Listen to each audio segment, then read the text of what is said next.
בתור מנה ראשונה.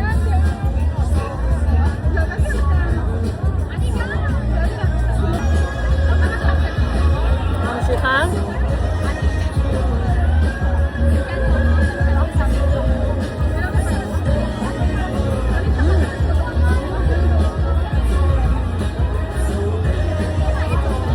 זה לא טעים, זה אדמה מת.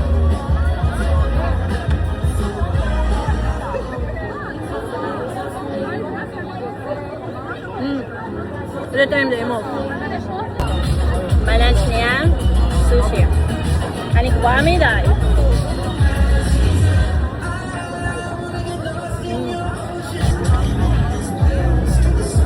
בנסאדו.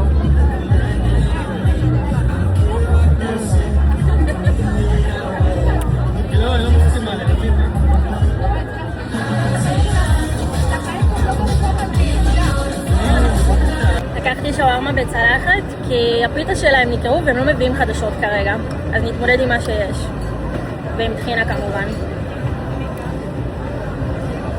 נראה לי זה שווארמה הודו למרות שזה קצת לבן מדי. נשים את זה עם עגבנייה.